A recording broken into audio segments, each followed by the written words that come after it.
अजा एकादशी व्रत कथा। जय श्री कृष्णा, राधे राधे। बोलिए लक्ष्मी नारायण भगवान की जय। प्रिय श्रोताओं, आज भाद्रपद माह कृष्ण पक्ष की अजा एकादशी का व्रत है। इस एकादशी को अन्नदा ग्यारस के नाम से भी जाना जाता है। अन्नदा का अर्थ है अन्न धन देने वाली एकादशी। आज के दिन जो मनुष्य अजा एकादशी का व्रत करके भगवान श्री विष्णु जी की आराधना करता है, उसे अपने पूर्व जन्मों में किए गए पापों से मुक्ति मिल जाती है। एवं इस दिन एकादशी व्रत कथा को सुनने मात्र से ही मनुष्य को 1000 अश्वमेध यज्ञ करने का फल प्राप्त होता है तथा सभी संकट कट जाते हैं और अंत में उसे बैकुंठ की प्राप्ति होती है।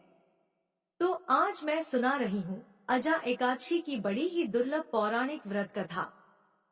प्रिय श्रोताओं, एक बात का विशेष ध्यान रखिएगा कि इस कथा को आधा अधूरा सुनने से व्रत का पूर्ण फल प्राप्त नहीं होता तथा भगवान श्री हरि का निरादर भी होता है। तो इसीलिए कथा को बड़ी श्रद्धा तथा प्रसन्नचित मन से पूरा अवश्य सुनिएगा। भगवान श्री कृष्ण जी के मुख से सभी एकादशियों की कथा सुनते हुए कुंती पुत्र अर्जुन ने भक्ति पूर्वक दंडवत प्रणाम करते हुए श्री कृष्ण जी से कहा कि हे माधव, आपके मुख से एकादशियों की कथा महिमा को सुनकर मैं और मेरे समस्त भ्राता धन्य हो गए। अतः अब मैं आपसे भाद्रपद माह के कृष्ण पक्ष को आने वाली एकादशी की कथा सुनना चाहता हूँ। इस एकादशी का क्या नाम है तथा इसका व्रत करने से कौन से पुण्य फल की प्राप्ति होती है, इसका विधान क्या है तथा पूर्व समय में और किस किस ने इस व्रत को किया था, आप हमें विस्तार पूर्वक बताने की कृपा करें।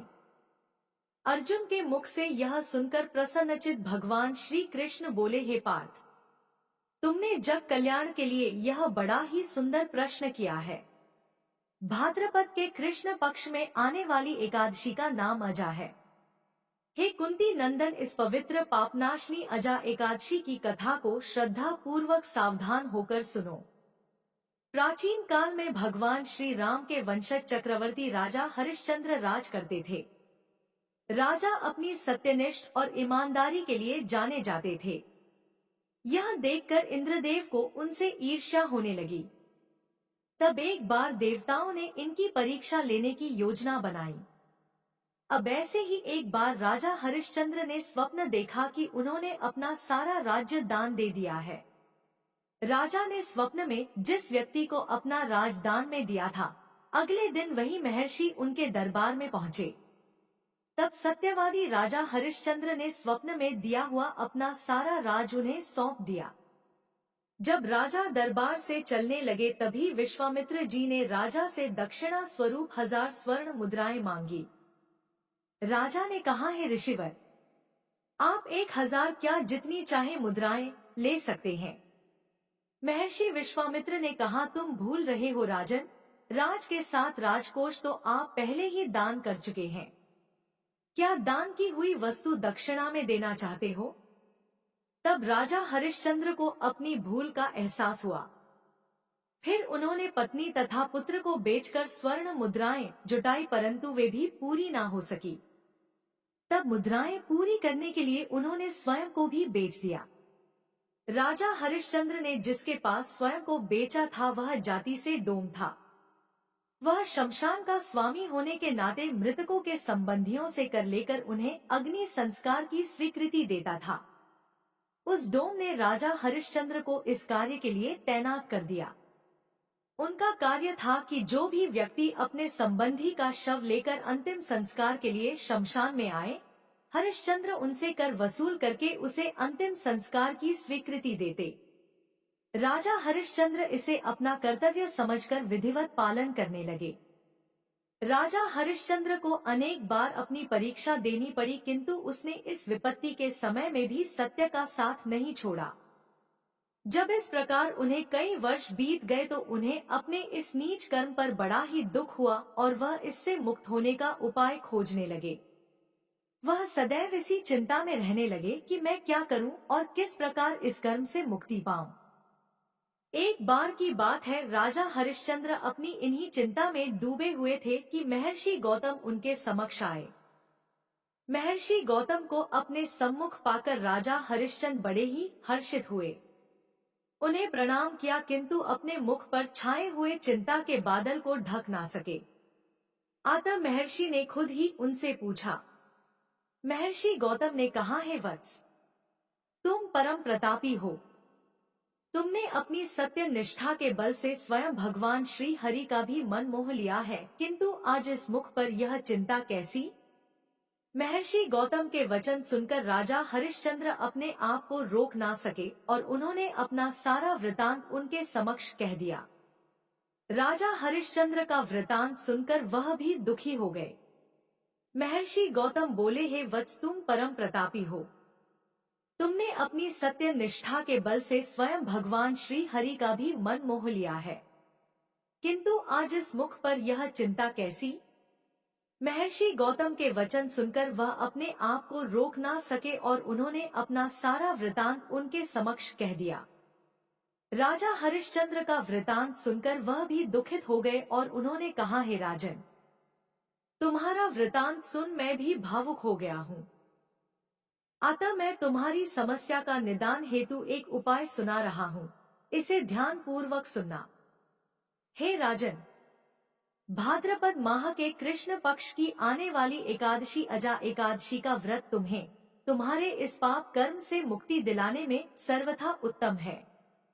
तुम्हारे पूर्व जन्मों के पाप के कारण तुम्हें यह दुख प्राप्त हुआ है। इस एकादशी को अन्नदा एकादशी भी कहा जाता है। अतः तुम इस एकादशी पर भगवान श्री हरि का ध्यान करते हुए अपनी पूर्ण श्रद्धा से इस व्रत का अनुष्ठान करो और रात्रि जागरण कर प्रातः शुद्ध जल से स्नान करके आमंत्रित ब्राह्मणों को सात्विक भोजन करवाने के पश्चात खुद भोजन कर व्रत का समापन करना। अपने इस पुण्य कर्म के प्रभाव से तुम्हें निश्चित ही अपने इस पाप कर्म से मुक्ति प्राप्त होगी। महर्षि गौतम इतना कहकर वहां से अंतर्ध्यान हो गए। महर्षि के कथन सुनकर राजा हरिश्चंद्र ने पूरे विधि विधान से भाद्रपद माह के कृष्ण पक्ष को आने वाली अजा एकादशी का व्रत किया। अब उसी दिन राजा हरिश्चंद्र अर्धरात्रि में शमशान में पहरा दे रहे थे। तभी वहां एक स्त्री अपने पुत्र का दाह संस्कार करने के लिए आई। वह इतनी निर्धन थी कि उसके पास शव को ढकने के लिए कफन तक नहीं था। शव को ढकने के लिए उसने अपनी आधी साड़ी फाड़कर कफन बनाया था। राजा हरिश्चंद्र ने उससे कर मांगा, परंतु उस अबला के पास कफन तक के लिए धन नहीं था। फिर कर अदा करने के लिए धन कहां से लाती? कर्तव्यनिष्ठ राजा ने उसे सवदाह की आज्ञा नहीं दी। बेचारी स्त्री बिलख कर रोने लगी। एक तो पुत्र के मृत्यु का शोक, ऊपर से अंतिम संस्कार न होने पर शव के दुर्गति की आशंका। उसी समय आकाश में घने काले बादल मंडराने लगे और पानी बरसने लगा और बिजली चमकने लगी।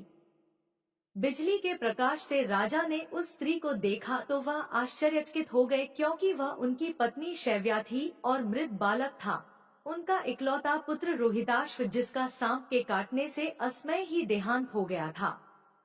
पत्नी तथा पुत्र की इस दीन दशा को देखकर महाराज विचलित हो उठे। उस दिन एकादशी थी और महाराज ने सारा दिन उपवास रखा था। अपने परिवार की यह दुर्दशा देखकर उनकी आंखों में आंसू आ गए। वह भरे हुए नेत्रों से आकाश की ओर देखने लगे। उन्होंने ईश्वर से कहा, है ईश्वर, अभी और क्या क्या दिखाएंगे? परंतु यह तो उनकी परीक्षा की घड़ी थी। उन्होंने भारी मन से अनजान बनकर उस स्त्री से कहा, देवी, जिस सत्य की रक्षा के लिए हम लोगों ने राजभवन त्याग दिया, स्वयं को बेचा, उस सत्य की रक्षा के लिए अगर मैं इस कष्ट की घड़ी में न रह पाया तो कर्तव्यच्युत हो जाऊंगा। यद्यपि इस समय तुम्हारी दशा अत्यंत ही दयनीय है, तथापि तुम मेरी सहायता करने के लिए मेरी तपस्या की रक्षा करो।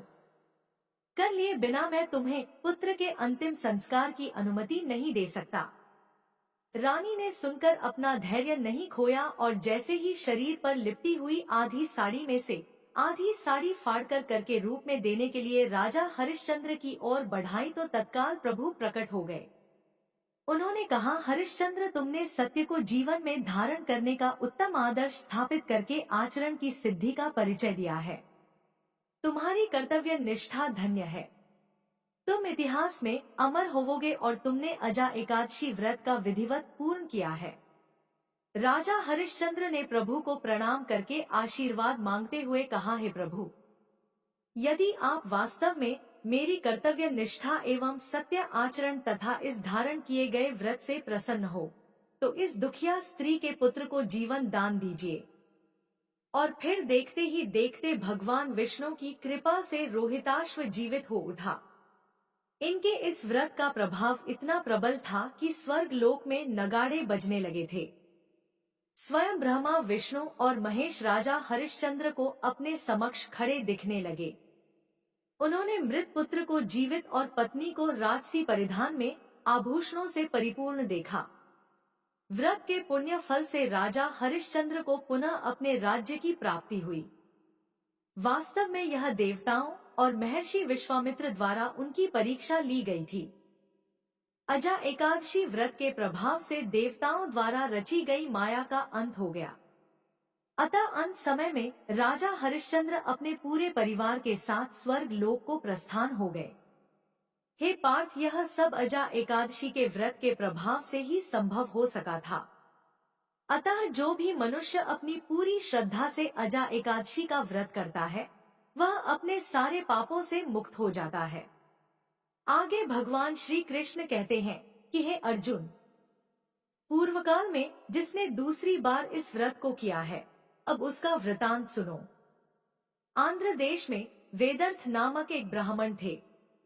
उनका जन्म उत्तम कुल में हुआ था। वे स्त्री पुत्र से संपन्न और विद्वान थे। उस ब्राह्मण की एक कन्या हुई जिसका नाम शारदा रखा गया। वह कन्या रूपवती और शुभ लक्षणों से सुशोभित थी। वह जब 12 वर्ष की हुई तब उस ब्राह्मण ने अपनी कन्या का विवाह एक उम्रद्राज ब्राह्मण से करा दी, जिसकी पहली पत्नी की मृत्यु हो चुकी थी। उस ब्राह्मण का नाम पद्मनाभ था। वे बड़े धनी, शांत और राजा के मित्र थे। जिस दिन ब्राह्मण ने अपनी पुत्री का विवाह पद्मनाभ से किया, उसी दिन सायंकाल होने पर पद्मनाभ संध्या वंदन करने के लिए एक सरोवर के तट पर गए। वहां विधि पूर्वक संध्या वंदन करके जब वे लौटने लगे तब अंधकार हो चुका था और उसी अंधकार पूर्ण मार्ग में एक सांप ने उन्हें काट लिया। इससे उनकी मृत्यु हो गई। विवाह करने के पश्चात सहसा उनकी मृत्यु होने पर भाई बंधु रोने और विलाप करने लगे। सास ससुर और वह कन्या इसी शोक में डूब गए। भाई बंधु मृत का दाह संस्कार करके अपने अपने घर को लौट गए। विधवा शारदा पिता के ही घर में रहने लगी। एक दिन नए ध्रुव नामक कोई अंधे मुनि अपने शिष्य का हाथ पकड़े हुए शारदा के घर पर आए। मुनि बहुत वृद्ध हो गए थे। जिस समय वे घर पर पधारे, शारदा के भाई कहीं बाहर चले गए थे। अतः शारदा ही उनके समीप आई और इस प्रकार बोली, हे महाभागा, आपका स्वागत है, इस पीढ़े पर बैठिए। आज्ञा दीजिए, मैं आपकी क्या सेवा कर सकती हूँ। यूं कहकर शारदा बड़े भक्ति भाव से मुनि के पैर धुलवाई और पंखे से हवा करके उन्हें संतुष्ट किया। थके हारे मुनि को पीढ़े पर बैठाकर उन्हें विधि पूर्वक स्नान कराया और जब वे देव पूजा करके सुख पूर्वक आसन पर बैठे तब उन्हें आदर पूर्वक उत्तम अन्न भोजन कराया। भोजन करके तृप्त हो जब वे मुनि आनंद से परिपूर्ण हुए, तब अंधे मुनि ने उस कन्या के लिए उत्तम आशीर्वाद दिया। उन्होंने कहा, है भद्रे, तुम पति के साथ विहार करके सर्वगुण संपन्न श्रेष्ठ पुत्र प्राप्त करो और संसार में बड़ी भारी कीर्ति पाकर देवों के प्रसाद की अधिकारिणी बनो। अंधे मुनि के द्वारा कहे हुए इस वचन को सुनकर शारदा बहुत ही विस्मित हुई और हाथ जोड़कर बोली, ब्राह्मण, आपका वचन सदा सत्य होता है, कभी असत्य नहीं होता, परंतु यह मुझ अभागिनी के लिए कैसे सफल होगा। मैं विधवा हूँ और आपके इस आशीर्वाद की पात्र कैसे हो सकूंगी। मुनि बोले, हे पुत्री, मुझ अंधे ने तुम्हें ना देख सकने के कारण तुम्हारे लिए जो कुछ कहा है उसे मैं अवश्य ही सिद्ध करूंगा। तुम मेरी आज्ञा का पालन करो। यदि तुम भाद्रपद माह के कृष्ण पक्ष में आने वाली अन्नदा एकादशी का व्रत करोगी तो तुम्हारा कल्याण होगा। तत्पश्चात मुनि ने अजा एकादशी व्रत के विधान को कह सुनाया। इस प्रकार मुनि के समीप नियम पूर्वक ध्यान लगाकर उसने आगामी भाद्रपद माह के कृष्ण पक्ष की अजा एकादशी व्रत का विधि पूर्वक पालन किया। इस प्रकार अजा एकादशी का व्रत करके उसने पिता के घर में ही ब्राह्मणों को भलीभांति प्रेम पूर्वक भोजन कराकर व्रत का पारण किया। उसने ब्राह्मणों को यथा योग्य दक्षिणा देकर प्रेम पूर्वक विदा किया। माता पिता ने उसके इस कार्य की बड़ी प्रशंसा की। शारदा के इस कठिन व्रत से संतुष्ट होकर भगवान श्री हरि लक्ष्मी जी के साथ प्रकट हुए। उनके प्रकट होते ही उस अंधे मुनि को नेत्र प्राप्त हो गए। अपने सम्मुख प्रकट हुए जग के पालनकर्ता भगवान श्री हरि के दर्शन करके वे मुनि और वह ब्राह्मण कन्या दोनों उनके चरणों में गिर पड़े। तब उन मुनि को उठाकर भगवान श्री हरि ने बड़े प्रेम से कहा, हे मुनि श्रेष्ठ, मैं तुम्हारे ऊपर प्रसन्न हूँ। हे पाप रहित पुत्री शारदा, तुम्हारे ऊपर भी मैं प्रसन्न हूँ। बोलो तुम्हारी रुचि के अनुसार कौन सा दुर्लभ वर प्रदान करूं? मुनि बोले, हे भगवान, यह शारदा नाम की कन्या विधवा हो गई है। मैं अंधा होने के कारण इस बात को ना जान सका और इसकी सेवा से संतुष्ट होकर यह आशीर्वाद दिया है कि तुम अपने पति के साथ चिरकाल तक विहार करके उत्तम पुत्र प्राप्त करो। हे जगदीश्वर, आप मेरे इस वचन को सत्य करें। भगवान श्री हरि ने कहा, हे ब्राह्मण, यह शारदा पूर्व जन्म में एक ब्राह्मण की दूसरी पत्नी थी। उस समय उसका नाम भामिनी था। भामिनी अपने पति को बड़ी प्यारी थी। अपने परम मनोहर रूप को दिखाने वाली भामिनी रूप वशीकरण आदि छल पूर्ण उपाय से पति को अपने वश में कर लिया था।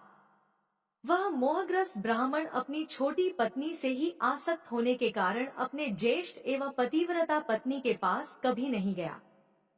पति समागम से वंचित होने पर वह स्त्री पुत्रहीन रह गई। इससे वह मन ही मन सदा संतप्त रहती थी और उसी दशा में असमयानुसार उसकी मृत्यु हो गई। भामिनी के घर के पास एक तरुण ब्राह्मण रहा करता था। वह इस सुंदरी को देखकर मोहित हो गया। एक दिन उसने काम से आतुर होकर इसका हाथ पकड़ लिया। उस समय इसने क्रोध से लाल आंखें करके उसकी यह बात सुनकर उसे दूर भगा दिया। वह दिन रात इसका चिंतन करते करते मृत्यु को प्राप्त हुआ। इसने अपने पति को मोहित करके जो उन्हें ज्येष्ठ पत्नी से विमुख किया था, उसी पाप से यह इस जन्म में विधवा हुई। जो स्त्रियां संसार में पति पत्नी में वियोग कराती हैं, उन्हें 21 जन्मों तक बाल्यावस्था में ही विधवा होना पड़ता है। और वह काम मोहित ब्राह्मण जो पराई स्त्री के विरह से पीड़ित होकर मृत्यु को प्राप्त हुआ था, उसने भी पाप ही किया था। अतः इस जन्म में वह इससे विवाह करके मृत्यु को प्राप्त हुआ है। पूर्व जन्म में जो इसका पति था, वह इस समय पांडु देश में एक श्रेष्ठ ब्राह्मण के रूप में उत्पन्न हुआ है। उसके पास धन संपत्ति, स्त्री तथा सुख भोगी सामग्री सब कुछ है। वह शारदा अपने उसी पति के साथ प्रत्येक रात्रि में स्वप्न अवस्था में ही समागम करके जागरण काल की अपेक्षा भी श्रेष्ठ रति मुख अनुभव करे। स्वप्नावस्था में पति समागम से यह कुछ ही समय में वेद वेदांगों के परांगत विद्वान पुत्र प्राप्त कर लेगी। वे ब्राह्मण देवता भी स्वप्न में अपने साथ चीर समागम से इसके गर्भ से उत्पन्न हुए पुत्र को सदैव देखा करेंगे। महामुनि, पूर्व जन्म में इसने मेरी आराधना की है और इसको वर देने के लिए मैं प्रकट हुआ हूँ। तदवंतर भगवान विष्णु जी ने शारदा से आदर पूर्वक कहा, है पुत्री, तुम मेरी उत्तम बात सुनो। जब कभी भी किसी देश में अपने स्वप्न में देखे हुए पति को देखना, तब समझ लेना कि यही मेरे पुरातन पति हैं। वे ब्राह्मण भी तुम्हें देखकर पहचान लेंगे। उस समय तुम दोनों में वार्तालाप होगा। ऐसा अवसर आने पर तुम अपने विद्वान पुत्र को उसी ब्राह्मण की सेवा में समर्पित कर देना। इस अजा एकादशी व्रत का जो श्रेष्ठ फल है, उसके अंतर्भाव को इस प्रकार उन्हीं के हाथों सौंप देना और तब से उन्हीं के अधीन होकर रहना। तुम दोनों को स्वप्न मिलाप के सिवाय कभी शारीरिक संग नहीं करना चाहिए। समय आने पर वे श्रेष्ठ ब्राह्मण जब मृत्यु को प्राप्त होंगे तब उन्हीं के साथ चिता की अग्नि में प्रवेश कर तुम मेरे धाम को प्राप्त हो जाओगी। ऐसा कहकर भगवान विष्णु लक्ष्मी जी के साथ अंतर्ध्यान हो गए। वह कन्या करुणामयी भगवान विष्णु जी का वरदान पाकर बहुत प्रसन्न हुई। रात्रि व्यतीत होने पर उस नूतन नेत्र पाए हुए धर्म यज्ञ मुनि उसके माता पिता से एकांत में सब बात बताई, तत्पश्चात वे चले गए। इस प्रकार कुछ दिन बीतने पर शारदा ने स्वप्न में पति का समागम प्राप्त किया और भगवान विष्णु के वरदान से उसके गर्भ रह गया। उस विधवा को गर्भवती हुई सुनकर सब लोग व्यभिचारिणी कहकर उसे धिक्कारने लगे। उसके मरे हुए पति के जाति भाइयों ने जब यह बात सुनी तब वे सब लोग शारदा के पिता के घर आए। गांव के बड़े बूढ़े पंडित भी आए। सबने कुल के वृद्ध पुरुष के साथ बैठकर गोष्ठी की। लज्जा से तनुमुख हुई गर्भवती शारदा को बुलाकर कुछ लोग बड़े क्रोध से भरकर उसे डांटने लगे। कुछ लोगों ने उसकी ओर से मुंह फेर लिया। कुछ निर्दयी वृद्धों ने अपना निर्णय इस प्रकार व्यक्त किया कि यह पाप बुद्धि वाली कन्या दोनों कुलों का नाश करने वाली है। इसके केश मुड़वाकर नाक और कान काट दिए जाए और इसे कुल और जाति से बहिष्कृत करके गांव से बाहर निकाल दिया जाए। यह सुनकर सब लोग ऐसा ही करने को तैयार हो गए। इसी समय उनको आकाशवाणी सुनाई पड़ी कि इस कन्या ने ना तो कोई पाप किया है, ना कुल में कलंक लगाया है और ना ही इसका पतिव्रत धर्म भंग हुआ है। इसके बाद जो लोग भी इसे कुलटा या व्यभिचारिणी कहेंगे, उन पाप मोहित मनुष्यों की जिह्वा तत्काल ही विधरण हो जाएगी। इस प्रकार आकाशवाणी सुनकर उसके माता पिता आदि सब लोगों को बड़ा हर्ष हुआ। अब कुछ अविश्वासी मनुष्य बोल उठे, यह आकाशवाणी झूठी है। इतना कहते ही उनकी जीभ दो टुकड़े में बट गई। फिर तो सब जाति भाई, बंधु बांधव, स्त्रियां और बड़े बूढ़े साधु साधु कहकर शारदा की प्रशंसा करने लगे। कुल की स्त्रियां प्रसन्न हो गई। दूसरे लोग कहने लगे, देवता झूठ नहीं बोलते। परंतु यह समझ में नहीं आता कि इसने कैसे गर्भधारण किया।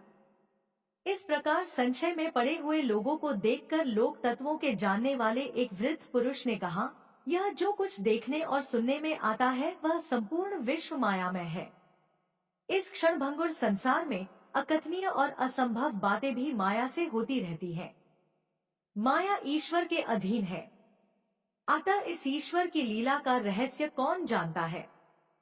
सत्यवती मछली के पेट से पैदा हुई, महिषासुर भैंसे के गर्भ से उत्पन्न हुआ, वसुदेव जी से रोहिणी के गर्भ से पुत्र का जन्म हुआ, मुनि के श्राप से साम के पेट से मूसल पैदा हुआ और मुनियों के मंत्र बल से राजा युवशवान भी गर्भ कर गया। इसी प्रकार यह कल्याणमयी सती शारदा भी अपने महान व्रत के प्रभाव से गर्भवती हुई है। यह बात निश्चित निश्चय पूर्वक कही जा सकती है। इस विषय में स्त्रियां ही इसे एकांत में ले जाकर सच्ची बात पूछें। इस निश्चय के अनुसार स्त्रियों ने उसे एकांत में ले जाकर इस विषय में पूछा। शारदा ने उन स्त्रियों से अपना अत्यंत अद्भुत वृतांत पूर्ण रूप से कह सुनाया। सत्य बात का पता लगने पर सब लोग उस सती का आदर करके प्रसन्नचित होकर अपने अपने घर को गए। तदंतर शुभ समय आने पर शुद्ध अंतःकरण वाली शारदा ने सूर्य के समान तेजस्वी बालक को जन्म दिया। वह कुमार बाल्यावस्था में ही बहुत विद्या प्राप्त करके परम बुद्धिमान हो गया। तत्पश्चात गुरु ने समय पर उसका उपनयन संस्कार किया। वह लोक मनोहर बालक लोक में शारदीय के नाम से विख्यात हुआ। उसने 8वें वर्ष की आयु में ऋग्वेद, 9वें वर्ष में यजुर्वेद, 10वें वर्ष में सामवेद लीला पूर्वक पढ़ा। तदंतर भगवान विष्णु की कृपा से वह भक्ति में लीन रहता। एक बार सती शारदा अपने पुत्र के साथ गोकर्ण तीर्थ में गई। वहां उसने अपने पूर्व जन्म के पति को, जिसका स्वप्न में सदा ही दर्शन किया करती थी, आया हुआ देखा। वे ब्राह्मण बंधुओं से घिरे हुए थे। उन्हें देखकर शारदा प्रेम मग्न हो गई और उन्हीं की ओर दृष्टि लगाए खड़ी रही। ब्राह्मण भी रूप और लक्षणों से पहचानी हुई तथा स्वप्न में सदा भोगी जाने वाली उस स्त्री की ओर स्वप्न में ही अपने से उत्पन्न हुए उस कुमार को भी देखकर आश्चर्यचकित हो गए। उनके समीप आए और इस प्रकार बोले, कल्याणी तुम कौन हो? किसकी स्त्री हो? कौन सा तुम्हारा देश है और किसकी पुत्री हो? उसके द्वारा इस प्रकार पूछे जाने पर उस स्त्री ने बाल्यावस्था में अपने विधवा होने का सब वृतांत कह सुनाया। तब ब्राह्मण ने पुनः प्रश्न किया, देवी यह किसका पुत्र है? चंद्रमा के समान सुंदर इस बालक को तुमने कैसे गर्भ में धारण किया? शारदा बोली, स्वामी यह सब विद्याओं में विशारद मेरा ही पुत्र है। मेरे ही नाम पर इसको लोग शारदेय कहते हैं। उसकी यह बात सुनकर श्रेष्ठ ब्राह्मण हंसकर बोले, हे देवी, तुम्हारा पति तो पारिग्रहण मात्र करने के बाद मर गया, फिर इस पुत्र का जन्म कैसे हुआ? इसका कारण बताइए। शारदा बोली, है महामते, परिहास से कोई लाभ नहीं। आप मुझे जानते हैं और मैं भी आपको जानती हूँ। इस विषय में हम दोनों के मन ही प्रमाण हैं। ऐसा कहकर उसने भगवान श्री विष्णु के दिए हुए वरदान आदि की बातें बताई और अपने व्रत के आधे भाग व्रतधारी कुमार शारदीय को उन्हें सौंप दिया। इससे ब्राह्मण देवता बहुत प्रसन्न हुए। उन्होंने कुमार को हृदय से लगा लिया और शारदा के माता पिता की आज्ञा लेकर शारदा तथा उस बालक को अपने घर बुला ले गए। ब्राह्मण के घर में शारदा ने कई मास व्यतीत किए। जब उसकी मृत्यु हो गई तब उसके साथ चिता में अग्नि में प्रवेश करके उसने उनका अनुसरण किया।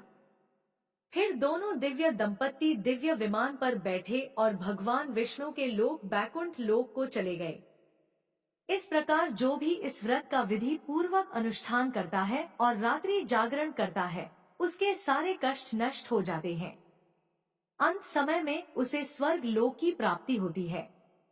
इस सजा एकादशी की कथा को जो भी मनुष्य श्रवण करता है उसे अश्वमेध यज्ञ का फल प्राप्त होता है।